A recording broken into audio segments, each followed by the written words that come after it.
बिस्मिल्लाहिर्रहमानिर्रहीम, अस्सलाम वालेकुम। आज की वीडियो में हम आपको बताएंगे कि डाईग्राफ और ट्राईग्राफ क्या होता है, इनके दरमियान कौन सा फ़र्क होता है। डाईग्राफ जैसे नाम से ही ज़ाहिर है, डाई दो को बोलते हैं, ट्राई तीन को बोलते हैं।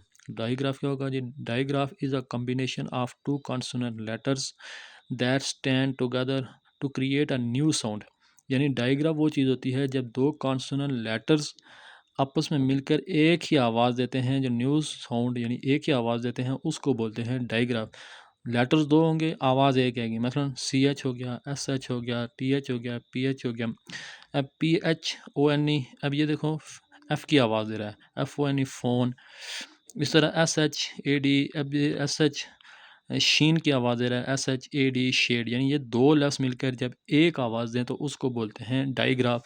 इसी तरह ट्राईग्राफ क्या हो जाएगा फिर? ट्राई ट्राई जैसा नाम से ज़ाहिर है, तीन, यानी तीन कोई चीज़ें मिलेंगी। Try graph is a combination of three letters that together produce a single sound in a word.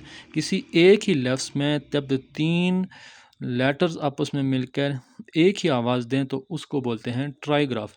यानी आई जी एच जिस तरह हो गया हाय, आवाज़ एक ही आ रही है, हाय एच आई जी एच, यानी ये तीन लफ्ज़ मिलकर एक आवाज़ दे रहे हैं। आसान अल्फाज में क्या है जी कि डाईग्राफ दो कॉन्सोनेंट लेटर, इसमें दो कॉन्सोनेंट लेटर की कैद की गई है। दो कॉन्सोनेंट लेटर्स आपस में मिलकर एक ही साउंड देंगे तो वो डाईग्राफ होगा, और तीन लेटर्स मिलकर एक साउंड देंगे तो वो ट्राईग्राफ होगा। इसमें कॉन्सोनेंट और वावल्स की कोई कैद नहीं है, बल्कि कोई भी तीन, जबकि डाईग्राफ में कॉन्सोनेंट होने चाहिए।